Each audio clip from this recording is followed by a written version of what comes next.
Hello everyone, welcome to our channel the Economia. आज हम discuss करने जा रहे हैं मैक्रो इकोनॉमिक्स। मैक्रो इकोनॉमिक्स में जो सीरीज हमारे पास चल रही थी वो क्लोज्ड इकोनॉमी के लिए चल रही थी और आज हमारी क्लोज्ड इकोनॉमी की क्लास नंबर 8 है। इससे लास्ट वाली क्लास यानी कि क्लास नंबर 7 के अंदर हमने अपना ISLM मॉडल स्टार्ट किया था, जिसमें से हम IS कर्व ऑलरेडी डिस्कस कर चुके हैं। तो आज वाली क्लास के अंदर हम सिर्फ और सिर्फ LM कर्व डिस्कस करेंगे, राइट। तो LM आज की क्लास के जितने भी टॉपिक्स रहने वाले हैं वो सारे के सारे हमारे LM कर्व से रिलेटेड रहेंगे, ठीक है। तो जैसे कि LM कर्व होता क्या है, LM कर्व को हम डिराइव किस तरीके से करते हैं, वो इक्वेशनली भी हो सकता है, ड्रामेटिकली भी हो सकता है, ठीक है। और LM कर्व की स्लोप क्या होती है, और नेक्स्ट आता है हमारे पास कि LM कर्व की स्लोप को इम्पैक्ट करने वाले फैक्टर्स कौन कौन से होते हैं, और सबसे लास्ट हमारे पास आता है कि LM कर्व के अंदर शिफ्टिंग किस तरीके से होती है। सो ज्यादा टाइम वेस्ट ना करते हुए अपनी क्लास को स्टार्ट करते हैं। तो यहाँ पर हमारे पास सबसे पहले आता है डेरिवेशन ऑफ LM कर्व, ठीक है। अब LM कर्व को हम डेराइव तो कर लेंगे, लेकिन LM कर्व का मतलब क्या होता है, LM कर्व होता क्या है। यहाँ पे L से होता है लिक्विडिटी, M से होता है मनी, ठीक है। So that the liquidity of money, right. और लिक्विडिटी का मतलब होता है कि बच्चों एक पर्टिकुलर पर्सन या इकोनॉमी के अंदर वो कितनी मनी अपने पास होल्ड करके रखना चाहता है, that is the liquidity of money, ठीक है। अब जो यहाँ पर नेक्स्ट आता है हमारे पास कि LM कर्व शो क्या करता है। LM कर्व एक कर्व होता है जो कि मनी मार्केट के अंदर इक्विलिब्रियम शो करता है किसी भी पर्टिकुलर इकोनॉमी की, ठीक है। अब जिस तरीके से हमारे पास IS कर्व होता था, IS कर्व क्या होता करता था कि गुड्स मार्केट के इक्विलिब्रियम्स को शो करता था, राइट। गुड्स मार्केट इक्विलिब्रियम्स का मतलब क्या होता था हमारे पास कि गुड्स मार्केट के अंदर जो गुड्स एंड सर्विसेज की डिमांड है वो गुड्स एंड सर्विसेज की सप्लाई के बराबर रहेगी, ठीक है। तो IS कर्व के हर पॉइंट के ऊपर हमारे पास क्या आता था, गुड्स मार्केट इक्विलिब्रियम पर रहती थी, यानी कि IS कर्व के हर पॉइंट के ऊपर हमारा एग्रीगेट डिमांड जो होता था वो एग्रीगेट सप्लाई के बराबर रहता था, ठीक है। उसी तरीके से हमारे पास आता है मनी मार्केट, और मनी मार्केट को कैप्चर करने वाला कर्व कौन सा है, दैट इज LM कर्व, ठीक है। तो LM कर्व जो है वो मनी मार्केट को कैप्चर करेगा और मनी मार्केट को हम एसेट मार्केट भी कहते हैं, राइट। तो LM कर्व यहाँ पर क्या करने वाला है, मनी मार्केट के सारे इक्विलिब्रियम पॉइंट्स को शो करने वाला है। अब मनी मार्केट का इक्विलिब्रियम कब आएगा हमारे पास, जिस तरीके से गुड्स मार्केट के अंदर गुड्स एंड सर्विसेज की सप्लाई और डिमांड बराबर होती थी तो हमारी गुड्स मार्केट इक्विलिब्रियम पर हो जाती थी, ठीक है। उसी तरीके से यहाँ पर मनी मार्केट है तो मनी की डिमांड मनी की सप्लाई के बराबर जब हो जाएगी तो यहाँ पर क्या हो जाएगा, हमारी मनी मार्केट इक्विलिब्रियम पे पहुंच जाएगी, ठीक है।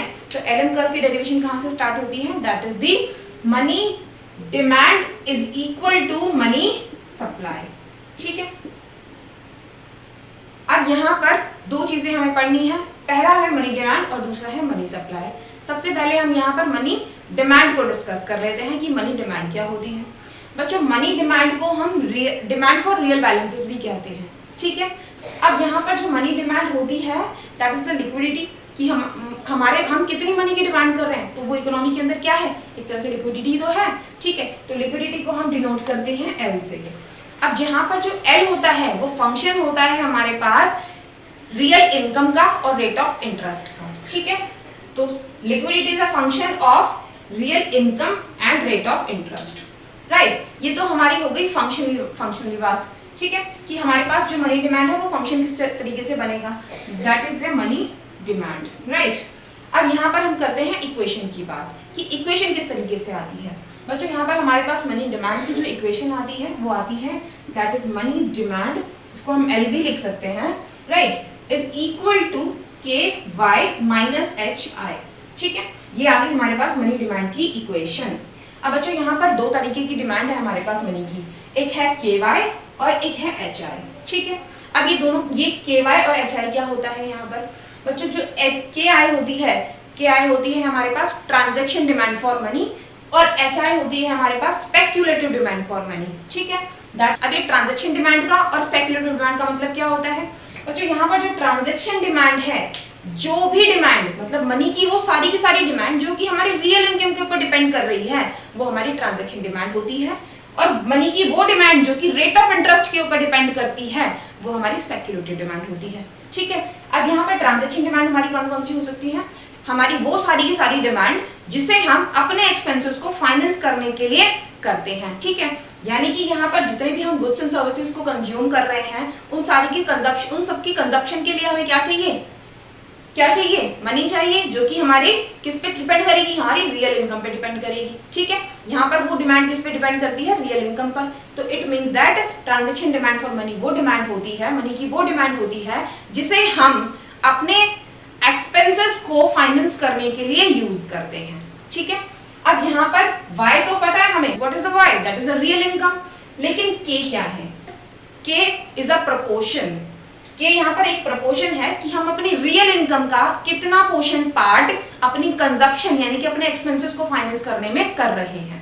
ठीक है, कि क्या बता रहा है कि हम अपनी रियल इनकम का कितना पार्ट अपने फाइनेंस को अपने एक्सपेंसेस को फाइनेंस करने के लिए कर रहे हैं, ये के की वैल्यू बताएगी। ठीक है, ये तो हमारी ट्रांजैक्शन डिमांड फॉर मनी हो गई। अब दूसरी आती है हमारे पास स्पेक्युलेटिव डिमांड फॉर मनी। अब बच्चों हमारे पास हमारी कौन सी मनी की ऐसी डिमांड होती है जो कि रेट ऑफ इंटरेस्ट पे डिपेंड करती है, वो वाली डिमांड जिसे हम इन्वेस्ट करते हैं। ठीक है, क्योंकि हमारी इन्वेस्टमेंट बैंक्स में कितनी हो रही है कितनी नहीं हो रही है, हम अपने पास होल्डिंग करके रखना चाहते हैं या बैंक में जमा कराना चाहते हैं, वो सारे सब किसके ऊपर डिपेंड करता है, वो रेट ऑफ इंटरेस्ट के ऊपर डिपेंड करता है। ठीक है, तो ये वाली जो जिसे हम इन्वेस्ट करते हैं वो वाली डिमांड जो होती है वो हमारी स्पेक्युलेटिव डिमांड होती है। राइट, अब यहाँ पे आई तो हमें पता है, what is the I, that is the rate of interest. But what is the H, यहाँ पर एच क्या है, that is responsive change in real balances यानी कि डिमांड फॉर मनी। ठीक है, responsive change in real balances due to change in rate of interest. Right, यहाँ पर एच क्या है, एच हमें बताता है कि यहाँ रेट ऑफ इंटरेस्ट के चेंज होने पर हमारी मनी डिमांड के अंदर कितना चेंज आएगा। राइट, अब ये नेगेटिव साइन क्या है, हमें दोनों चीजें पता चल गई, कंपोनेंट्स के वाई और एच आई पता चल गए। अब नेक्स्ट आता है हमारे पास negative sign. What is the negative sign here, the negative sign just shows the negative relationship between the speculative demand for money and the real balances। ठीक है, तो it means that हमारी speculative demand for money और real balance के बीच में negative relation रहने वाला है। ठीक है, अगर हम इसका डायग्राम बनाए तो हमने डायग्राम किस तरीके से बनेगा, हमारी डिमांड फॉर मनी का, ये हमारी डिमांड फॉर मनी हो गई। ठीक है, ये डिमांड हो गई और ये यहाँ पर हो गया रेट ऑफ इंटरेस्ट। ठीक है, अब रेट ऑफ इंटरेस्ट यहाँ पर है, इस वाली टर्म का इस वाले कंपोनेंट के साथ कैसा रिलेशन है, दैट इज नेगेटिव। ठीक है, तो हमारा जो मनी डिमांड कर्व होगा वो डाउनवर्ड स्लोपिंग बनेगा। Right, that is the money demand curve. Right, ये तो हमारे कर्व की बात हो गई। अब जरा हम इसके स्लोप की बात कर लेते हैं कि मनी डिमांड का स्लोप किस तरीके से आता है हमारे पास। तो यहाँ पर हमारे पास मनी डिमांड की इक्वेशन क्या आई थी, that M D is equal to K Y minus H I, यही आई थी इक्वेशन। ठीक है, इसे हम L से भी डिनोट कर सकते हैं, इसे हम L भी लिख सकते हैं, that is liquidity of money. ठीक है, अब यहाँ से हमारे पास जो डिमांड कर्व होता है, मतलब डिमांड कर्व होता है, मनी डिमांड कर्व, वो किसके कंटेक्स्ट में बनता है, मनी डिमांड के और एक रेट ऑफ इंटरेस्ट के। ठीक है, तो अब हमें स्लोप निकालने के लिए इक्वेशन I की टर्म्स में चाहिए, तो I की टर्म्स में इसकी इक्वेशन को फाइंड आउट कर सकते हैं हम, that is H I is equal to K Y minus M D. ठीक है, अब यहाँ से I नहीं छोड़ दो, H उधर लेके चले जाओ, that is 1 upon H into K Y minus M D. Right, K को अंदर लेके जाएं, that I is equals to K Y upon में H minus M D upon में H। ठीक है, ये हमारे पास I की टर्म्स में इक्वेशन आ गई।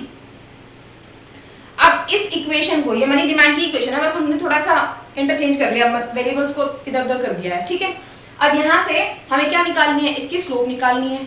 जब ये हमारा y एक्सिस है, ये x एक्सिस है। ठीक है, हमें स्लोप निकालनी है, that is change in y upon change in x, that is the del I upon में डेल md, यही आएगा, change in y upon change in x, ऐसे निकालते हैं स्लोप।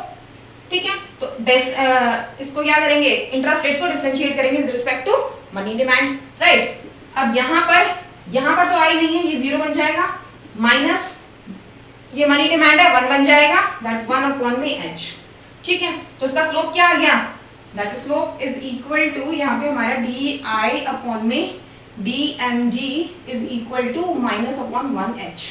ठीक है, ये आ गया। अब स्लोप क्या है हमारा, नेगेटिव आया है। क्या बता रहे हैं कि जो कर्व है हमारा यानी कि मनी डिमांड कर्व है वो नेगेटिव स्लोप्ड है। राइट, तो हमारा कर्व बन गया इस तरीके से, that is money demand. Right, अब जो h की वैल्यू होगी वो हमारे कर्व को किस तरीके से इंपैक्ट करेगी, राइट। अब वो दो तरीके से कर सकती है, हो सकता है h की वैल्यू ज्यादा हो सकता है h की वैल्यू कम हो। हम दोनों केस देख लेते हैं। तो यहाँ पर स्लोप आई है हमारे पास नेगेटिव ऑफ 1/h, ठीक है। अब h की वैल्यू या तो ज्यादा होगी या कम होगी, राइट, बट ग्रेटर देन 0 होगी, h इज ग्रेटर देन 0, ठीक है। अब हो सकता है 0.2 हो सकता है 0.8 हो, राइट, या तो ज्यादा होगी या कम होगी। हम दोनों केसेस ले लेते हैं। सपोज करो कि h की वैल्यू हमारे पास दो तरीके से एग्जिस्ट कर रही है, या तो लेस है या फिर मोर है, ठीक है। अगर हमारे पास h की वैल्यू कम होगी, h की वैल्यू कम होगी तो स्लोप क्या आएगा, ज्यादा आएगा, क्योंकि डिनोमिनेटर में h है, h कम होगा तो स्लोप ज्यादा आएगा, यानी कि स्लोप इस केस में क्या होगा,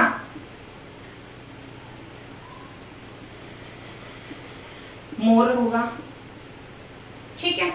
अगर हमारे पास स्लोप ज्यादा होगा, स्लोप ज्यादा होने का मतलब क्या है कि हमारा मनी डिमांड कर्व जो होगा वो स्टीपर बनेगा, ठीक है। तो मनी डिमांड कर्व क्या बनेगा, स्टीपर बनेगा, लाइक दिस।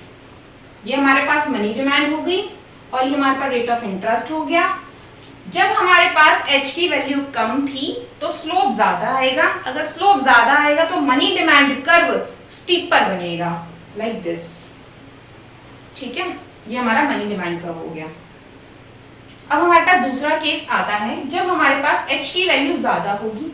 जब h की वैल्यू ज्यादा होगी तो हमारा स्लोप क्या करेगा, डिक्रीज करेगा, ठीक है। तो स्लोप इस केस में आएगा कम, स्लोप इज लेस।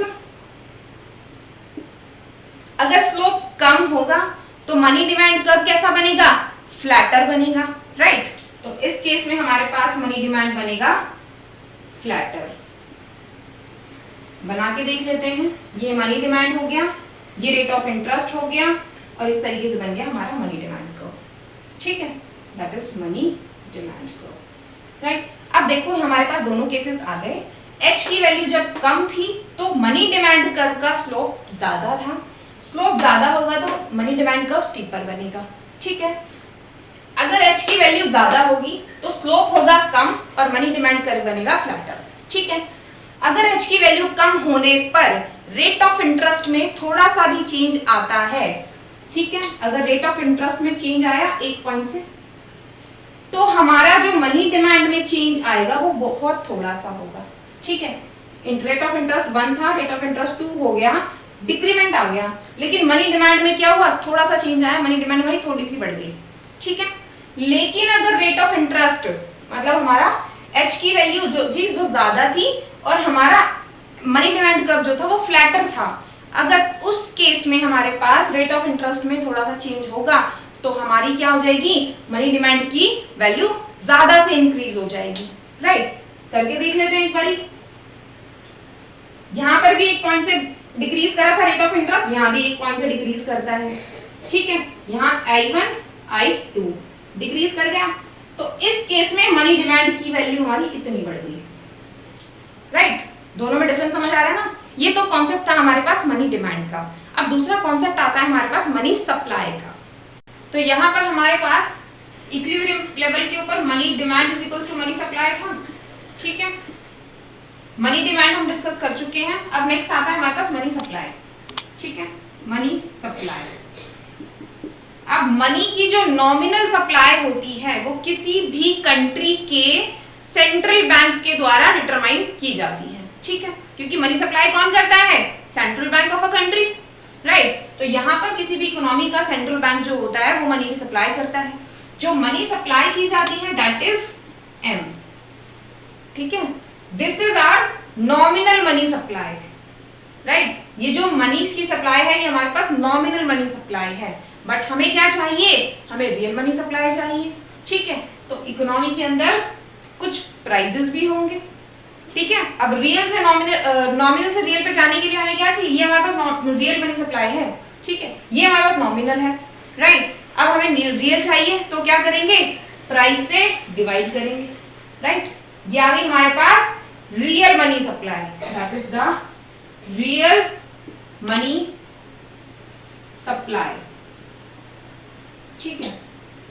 ये आ गई हमारे पास रियल मनी सप्लाई, क्योंकि हमारे पास जो डिमांड थी वो भी तो रियल ही थी ना, डिमांड फॉर रियल बैलेंसेस, ठीक है। तो हमारे पास दोनों की दोनों चीजें रियल टर्म्स के अंदर होंगी, राइट। तो ये हमारे पास रियल मनी सप्लाई आ गई। अब यहाँ पर दो अजम्पशंस होती हैं बच्चों, कि पहली चीज तो ये होगी कि इकोनॉमी के अंदर जो प्राइसेस होंगे वो कांस्टेंट रहेंगे, ठीक है, पहली अजम्पशन। और दूसरी अजम्पशन ये होती है कि जो मनी की रियल सप्लाई होगी वो independent from the interest rate रहेगी, राइट। दोनों अजम्पशन समझ आ गई, प्राइसेस कांस्टेंट रहेंगे और मनी सप्लाई जो होगी वो independent from the rate of interest रहेगी। So money supply is equal to m upon में p bar. This is the equation for the money supply, right. अब मनी सप्लाई का हमें पता चल गया, उसका डायग्राम देख लेते हैं।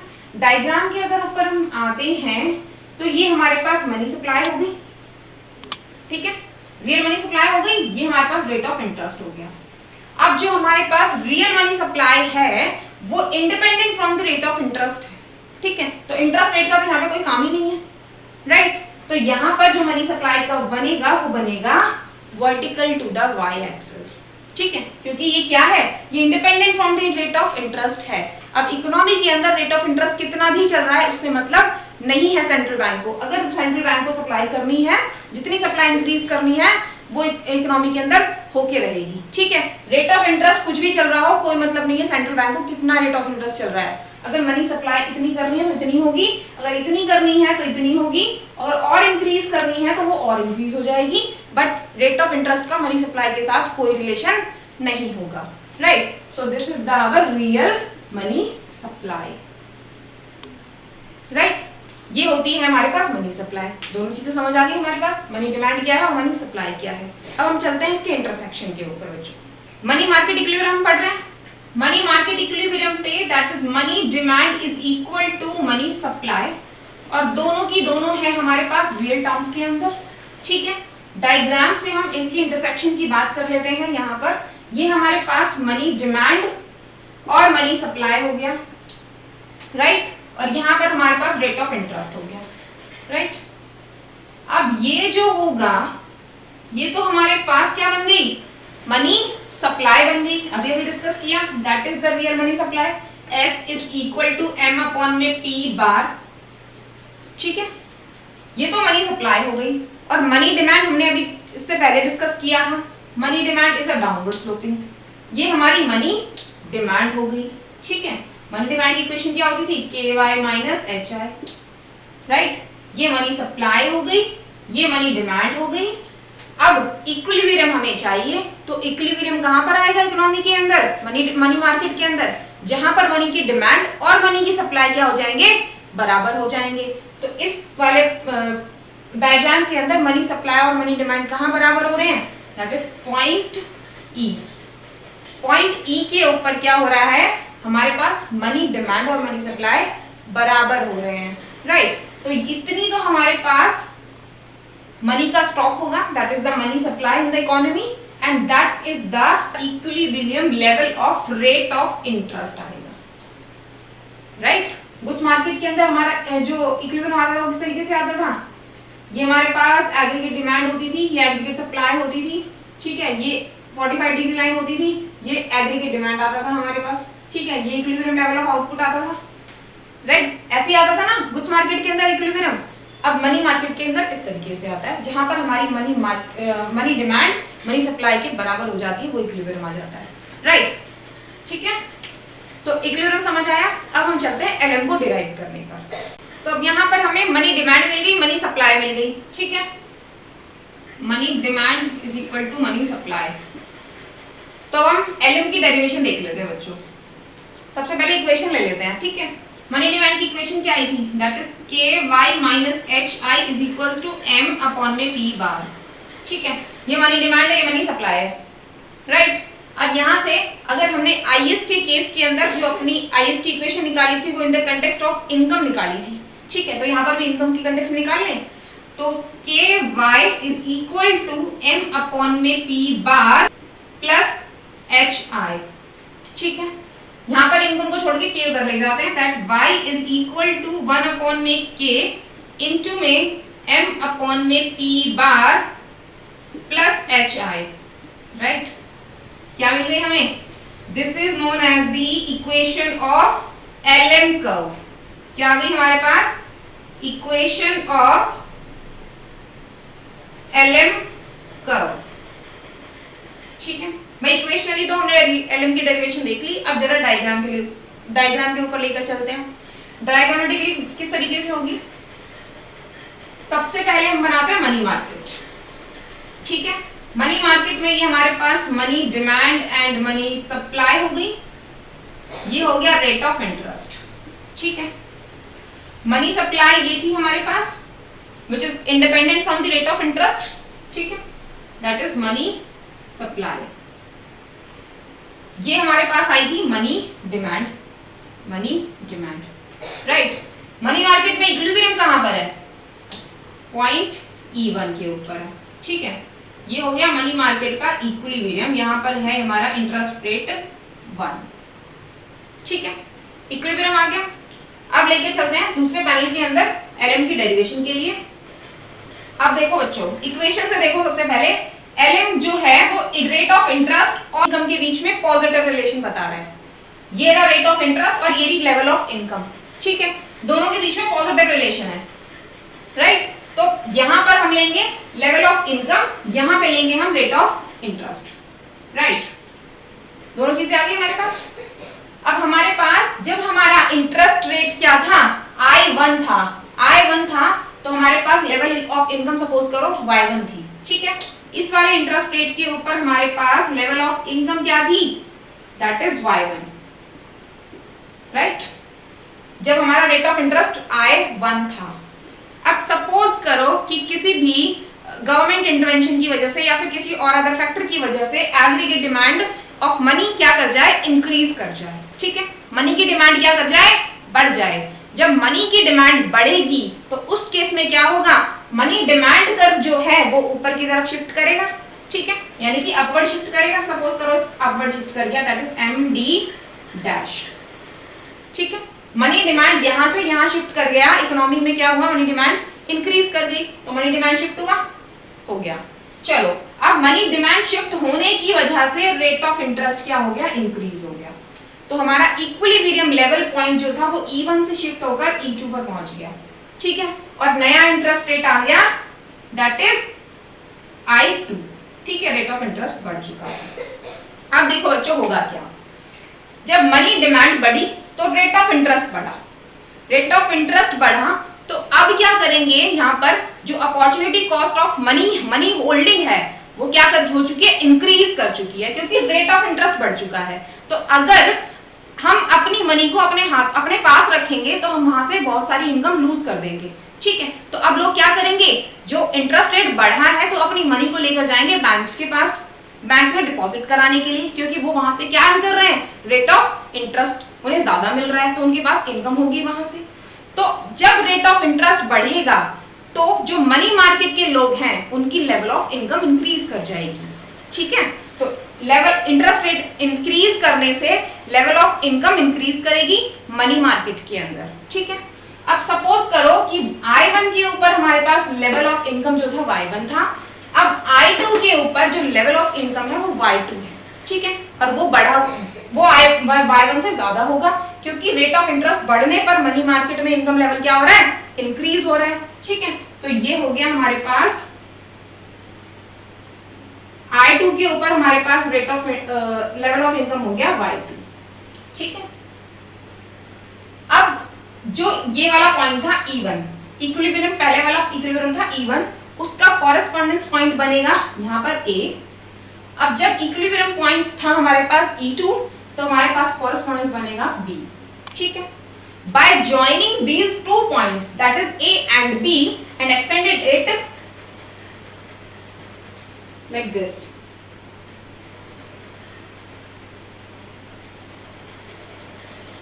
we get our LM curve। ठीक है, ये कौन सा कर्व बन गया हमारे पास? LM कर्व बन गया, right, which is the upward sloping and shows the positive relation between the level of income and the rate of interest। ठीक है, अब जो IS कर्व था वो डाउनवर्ड स्लोपिंग बना था और रेट ऑफ इंटरेस्ट और लेवल ऑफ इनकम के साथ में नेगेटिव रिलेशन बता रहा था। वहीं दूसरी तरफ हमारे पास जो एलएम कर्व बना है वो पॉजिटिवली स्लोप्ड बना है, ठीक है। तो ये क्या दिखा रहा है? Positive relation between the level of income and the rate of interest, ठीक है। ये थी हमारी एलएम कर्व की डेरिवेशन। आई होप सो बहुत अच्छे से समझ आई होगी, ठीक है। अब नेक्स्ट हम टॉपिक पे मूव करते हैं, that is the slope of LM curve. तो बात है हमारे पास स्लोप ऑफ एलएम कर्व। अब स्लोप ऑफ एलएम कर्व निकालने के लिए हमें क्या चाहिए? दो चीजें हमारे पास। पहले एलएम बना लेते हैं। ये हमारे पास इनकम लेवल है, ये रेट ऑफ इंटरेस्ट है, और ये हमारे पास एलएम कर्व है, दैट इज पॉजिटिवली स्लोप्ड, ठीक है। पॉजिटिवली स्लोप्ड है, यानी कि इसका स्लोप जो आने वाला है वो कैसा आएगा? पॉजिटिव आएगा, राइट। चलो इक्वेशन से स्टार्ट करते हैं। Money demand equals to money supply, that is K Y minus H I is equals to money supply, ठीक है। अब हमें क्या निकालना है? स्लोप निकालना है। स्लोप क्या होगा? वाई एक्सिस पे क्या है? इंटरेस्ट रेट है, that is change in I due to change in Y, ठीक है। Change in I upon change in Y, ठीक है। डी आई अपॉन में डी वाई। हमें इक्वेशन किसके कंटेक्स्ट में चाहिए? आई के कंटेक्स्ट में चाहिए। तो आई के कंटेक्स्ट में यहाँ से इक्वेशन निकालेंगे तो ये आ जाएगा हमारे पास K by minus M upon में पी बार, ठीक है, is equals to H I, right. H I को इधर लिख लेते हैं। H I is equal to K Y minus M upon में पी बार, ठीक है। एच को उधर लेके चले जाएं, आई को यहीं छोड़ देते हैं। I is equals to 1 upon में H into K Y minus M upon में पी बार, ठीक है। तो I is equal to K Y upon में H minus M upon P bar into 1 upon में एच, ठीक है। यही आएगा हमारे पास। चलो स्लोप निकालना है। स्लोप क्या है? Change in Y upon change in X. So D I upon में D Y, D I upon में डी वाई, यही होगा स्लोप। स्लोप डिफरेंशिएट करेंगे विद रिस्पेक्ट टू वाई, तो ये क्या बचेगा हमारे पास? इसको डिफरेंशिएट करेंगे तो ये के अपॉन एच बचेगा, दैट इज के अपॉन एच, ठीक है। के अपॉन एच बच गया। यहाँ पर तो हमारे पास y है ही नहीं, तो ये 0 बच गया, ठीक है। तो स्लोप क्या आ गई हमारे पास? स्लोप आ गई हमारे पास k अपॉन में h, राइट।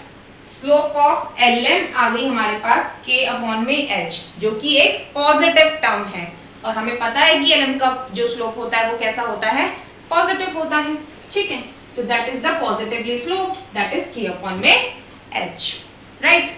स्लोप आ गई। चलो अब इसकी स्लोप को इंपैक्ट करने वाले फैक्टर्स देखते हैं। स्लोप के अंदर देखो बच्चों, दो ही फैक्टर्स हैं, एक k है और एक h है। तो lm की स्लोप को जो फैक्टर इंपैक्ट करेंगे वो सिर्फ दो ही होंगे, पहला होगा k और दूसरा होगा h। लेकिन ये इंपैक्ट किस तरीके से करेंगे lm की स्लोप को, वो देख लेते हैं एक बारी, ठीक है। स्लोप क्या है?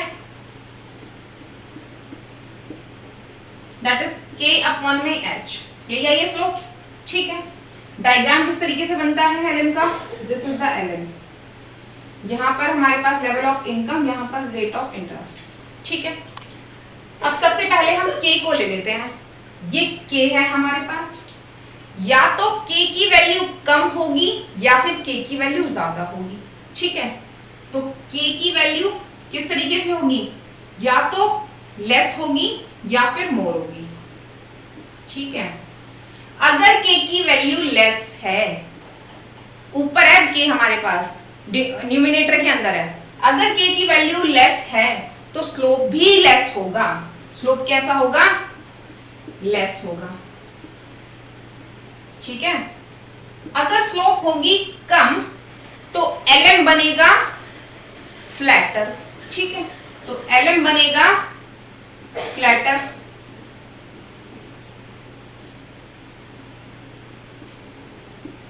राइट। अब नेक्स्ट आता है हमारे पास दूसरा केस। अगर k की वैल्यू होगी ज्यादा, k की वैल्यू होगी ज्यादा तो स्लोप होगी ज्यादा, पॉजिटिव रिलेशन है ना यहाँ पर, ठीक है। न्यूमिनेटर के अंदर है, अगर k की वैल्यू होगी ज्यादा तो स्लोप भी ज्यादा होगी।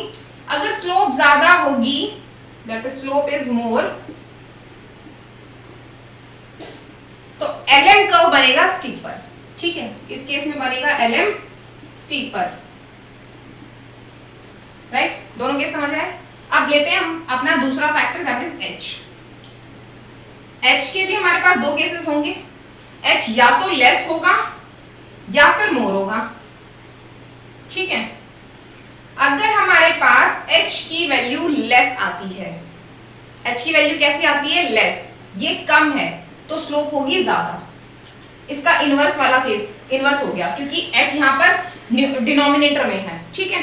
तो यहां पर स्लोप कैसी होगी, ज्यादा होगी, स्लोप होगी मोर, ठीक है। अगर स्लोप होगी ज्यादा तो एलएम बनेगा स्टीपर, एलएम बनेगा स्टीपर। अब आता है दूसरा केस, अगर एच की वैल्यू होगी ज्यादा तो हमारे पास स्लोप कैसी आएगी, स्लोप आएगी कम, स्लोप इज लेस। अगर स्लोप आएगी कम तो एलएम कैसा बनेगा, एलएम बनेगा हमारे पास फ्लैटर, एलएम बनेगा फ्लैटर, ठीक है। आया बच्चों समझ में। अब ये फ्लैटर और स्टीपर तो खुद ही बना सकते हैं, बना के देख लेते हैं, चलो एक बारी। सपोज करो कि ये हमारे पास एक एलएम है जो कि बहुत स्टीपर है, ठीक है, दैट इज स्टीपर एलएम। ये हमारे पास जो एलएम है वो स्टीप वाला है, ठीक है। अब एक और एलएम बनाते हैं हम, ये हमारे पास एलएम है जो फ्लैट वाला है, एलएम है जो फ्लैट वाला है, ठीक है। दो एलएम कब आ गए हमारे पास, यहाँ पे लेवल ऑफ इनकम है, यहाँ पे रेट ऑफ इंटरेस्ट है। जब हमारे पास जो एलएम होता है वो स्टीप होता है, एक और केस देकर देख लेते हैं, स्टीप है बहुत ज्यादा, ठीक है। तो यहाँ पर रेट ऑफ इंटरेस्ट के चेंज होने पर, रेट ऑफ इंटरेस्ट के चेंज होने पर इनकम का जो लेवल होता है वो बहुत कम होता है, ठीक है। इट मींस दैट जब हमारे पास एलएम जो होता है वो स्टीपर होता है तो उस केस में रेट ऑफ इंटरेस्ट के चेंज होने पर लेवल ऑफ इनकम बहुत कम चेंज होता है, ठीक है। अब दूसरा केस आता है हमारे पास जब एलएम जो है वो बहुत ज्यादा फ्लैटर है, राइट, लाइक दिस एलएम, ये इनकम है, ये रेट ऑफ इंटरेस्ट है, ठीक है। इस केस में रेट ऑफ इंटरेस्ट के चेंज होने पर लेवल ऑफ इनकम बहुत ज्यादा चेंज हो रहा है, ठीक है, ठीक है। तो एलएम स्टीपर और फ्लैटर में समझ आया डिफरेंस क्या है। अब बच्चों यहाँ पर दो केस और आते हैं, ठीक है, कि यहाँ पर जो एच की वैल्यू होती है वो ग्रेटर देन जीरो होती है, सबको पता है, ठीक है, और जीरो से लेके इन्फिनिटी तक जा सकती है, इतना भी हम सबको पता है, ठीक है। अब यहाँ पर जब एच की वैल्यू जो है वो जीरो टू इन्फिनिटी लाई कर रही है तो उस केस में अगर जो एच की वैल्यू है वो कम होते होते क्या हो जाए, बहुत कम है, ऑलरेडी कम है, वो कम होते होते जीरो तक आ जाए, अगर वो एच की वैल्यू जीरो आ जाएगी तो उस केस में एलएम बहुत ज्यादा स्टीपर बन जाएगा। यानी कि अगर एच की वैल्यू जीरो हो गई, H is equals to zero हो गया, तो उस केस में हमारा जो एलएम बनेगा वो वर्टिकल बनेगा, ठीक है। और दूसरा केस आता है हमारे पास कि अगर एच की वैल्यू बढ़ते बढ़ते बढ़ते इंफिनिटी तक पहुंच जाए, that H is equal to infinity, ठीक है। अगर एच की वैल्यू इंफिनिटी तक पहुंच जाए तो एलएम कर्व जो बनेगा हमारे पास वो कैसा बनेगा, हॉरिजॉन्टल बनेगा, ठीक है। तो एलएम बनेगा, ये वाई हो गया, ये रेट ऑफ इंटरेस्ट हो गया, और ये बन गया हमारे पास हॉरिजॉन्टल एलएम कर्व, ठीक है। सो दैट एलएम कर्व जो है हमारे पास वो वर्टिकल भी हो सकता है और हॉरिजॉन्टल भी हो सकता है, राइट। तो यहाँ पर हमारे पास ये वर्टिकल और हॉरिजॉन्टल एलएम का कॉन्सेप्ट समझ आया। और सेम होता है बिल्कुल इसका इनवर्स के साथ में, ठीक है। अगर के की वैल्यू इंफिनिटी को अप्रोच करेगी तो उस केस में हमारा एलएम जो होगा वो वर्टिकल होगा, अगर के की वैल्यू जीरो को अप्रोच करेगी तो उस केस में हमारा एलएम हॉरिजॉन्टल होगा, ठीक है। तो यहाँ पर ये तो हुआ हमारे पास स्लोप की बात। अब नेक्स्ट टॉपिक आता है हमारे पास शिफ्टिंग इन एलएम कर्व, ठीक है। तो यहाँ पर हमारे पास शिफ्टिंग आती है, पहले एलएम कर्व बना लेते हैं। ये हमारे पास लेवल ऑफ इनकम है, ये रेट ऑफ इंटरेस्ट है, ठीक है। ये हमारे पास आ गया LM curve, that is LM, ठीक है। सपोज करते हैं हमारे पास जो इनकम लेवल था वो y1 था at the rate of interest rate I1, ठीक है, हो गया। अब एलएम कर्व के अंदर शिफ्टिंग हो रही है। अब एलएम कर्व के अंदर शिफ्टिंग कब होगी? जब इंटरेस्ट रेट को छोड़कर कोई और फैक्टर चेंज होगा, ठीक है, क्योंकि इंटरेस्ट रेट क्या होता है, अगर इंटरेस्ट रेट चेंज होगा दैट इज द मूवमेंट, कि हमारे पास एलएम कर्व के ऊपर मूवमेंट हो रही है, राइट। लेकिन यहाँ पर रेट ऑफ इंटरेस्ट बिल्कुल कांस्टेंट रहने वाला है, इंटरेस्ट रेट में बिल्कुल भी चेंज नहीं होगा। अब दूसरा फैक्टर कौन सा हो सकता है? मनी सप्लाई हो सकता है, ठीक है, मनी सप्लाई हो सकता है। मनी सप्लाई अगर इंक्रीज करेगी तो हमारा एलएम कर्व जो होगा वो राइटवर्ड शिफ्ट करेगा, अगर मनी सप्लाई डिक्रीज करेगी तो एलएम कर्व लेफ्टवर्ड शिफ्ट करेगा, ठीक है। तो यहाँ पर सपोज करो कि मनी सप्लाई इकोनॉमी के अंदर सेंट्रल बैंक ने इंक्रीज कर दी। अब जब मनी सप्लाई इंक्रीज करेगी तो हमारा एलएम कर्व जो होगा वो राइटवर्ड शिफ्ट हो जाएगा सेम रेट ऑफ इंटरेस्ट के ऊपर, ठीक है। तो यहाँ पर हमारे पास रेट ऑफ इंटरेस्ट क्या रहने वाला है? बिल्कुल कांस्टेंट रहने वाला है, ये this that is I star, ठीक है। ये हमारा रेट ऑफ इंटरेस्ट है, ये हमारे पास रेट ऑफ इंटरेस्ट है, ठीक है। अब मनी सप्लाई इंक्रीज हो गई, एलएम शिफ्ट हुआ rightward, this is the LM dash. Same interest के ऊपर लेवल ऑफ इनकम कितना आएगा हमारे पास? सेम इंटरेस्ट रेट के ऊपर लेवल ऑफ इनकम आ गया हमारे पास y2, ठीक है। तो एलएम में शिफ्टिंग होती है इस तरीके से, राइट। जब इंटरेस्ट रेट को छोड़कर किसी अदर फैक्टर में चेंज होता है तो उस वजह से हमारा क्या करता है? मनी एलएम कर्व शिफ्ट करता है, राइट। एलएम कर्व शिफ्ट कर गया। अब हमारे पास ये आ गया change in level of income, ये change in level of income आ गया। लेकिन ये हमें पता कैसे चलेगा कि हमारी इनकम में एलएम के शिफ्ट होने की वजह से कितना चेंज आया है? ये हमें पता चलेगा हमारी इक्वेशन से, राइट। चलें इक्वेशन के ऊपर लेकर, तो यहाँ पर हम छोटा सा डायग्राम बना लेते हैं। ये लेवल ऑफ इनकम हो गया, ये हो गया रेट ऑफ इंटरेस्ट, ठीक है। ये हो गया हमारे पास एलएम, ये हो गया हमारे पास LM2, ठीक है। ये LM1, ये LM2, ये था हमारे पास rate of interest, rate of interest. ये हमारे पास था लेवल ऑफ इनकम y1, ये हमारे पास था लेवल ऑफ इनकम y2, ठीक है। हमें निकालना है ये वाला change, that is change in income level, ठीक है। ये चेंज निकालना है। अब हमारे पास LM की इक्वेशन क्या आई थी? What is the LM equation of LM? ये आई थी हमारे पास, यहाँ से स्टार्ट करते हैं। Money demand is equal to money supply, ठीक है। मनी डिमांड थी KY minus HI is equals to M upon में P बार, ठीक है। Y के कंटेक्स्ट में निकाली थी तो ये आएगी हमारे पास KY is equals to M upon में P bar plus HI, right. Y is equal to M upon में P bar plus HI into में 1 अपॉन में K। ये हमारे पास LM की इक्वेशन आई थी, यही थी इक्वेशन ऑफ LM, ठीक है। अब सपोज करो इस लेवल ऑफ इनकम के ऊपर हमारी जो इनकम लेवल थी वो y1 थी, ये वाली इनकम थी, ये वाली y1, ठीक है। अब जब हमारे पास लेवल ऑफ इनकम y1 थी तो उस टाइम पर हमारी जो इकोनॉमी के अंदर सप्लाई ऑफ मनी थी वो भी m1 थी, ठीक है। अब इकोनॉमी के अंदर क्या हो चुका है? मनी सप्लाई इंक्रीज हो चुकी है, राइट। तो हमारे पास ये इक्वेशन बन गई 1। अब मनी सप्लाई इंक्रीज हो चुकी है तो मनी सप्लाई इंक्रीज होने पर हमारी इनकम भी इंक्रीज हो जाएगी। इनकम आएगी हमारी y2, ये वाला लेवल, दैट इज दिस, ठीक है। तो y2 इनकम लेवल आएगी, दैट इज 1 अपॉन में k into money supply 2 upon में p बार प्लस HI, ठीक है। ये अब हमारे पास सेकंड इक्वेशन, राइट। इस लेवल के ऊपर y1 के ऊपर हमारे मनी सप्लाई m1 थी, y2 के ऊपर हमारी मनी सप्लाई m2 थी, राइट। अब हमारे पास दो इक्वेशंस आ चुकी हैं। अब हमें निकालना है अपनी इनकम का चेंज। तो हम क्या करेंगे? दूसरी वाली में से पहली वाली को माइनस करेंगे, तभी तो हमें पता चलेगा कि हमारी इनकम में कितना चेंज आया है। So that is by subtract second to first, ठीक है।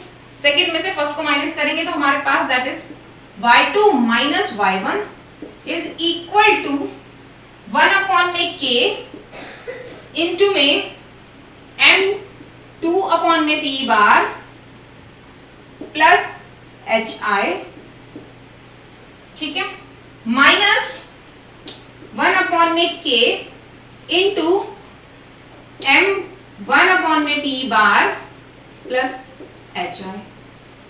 ठीक है, अब जब ब्रैकेट खुलेगा तो ये वाला माइनस में बन जाएगा, तो ये HI से HI कैंसिल आउट हो जाएगा।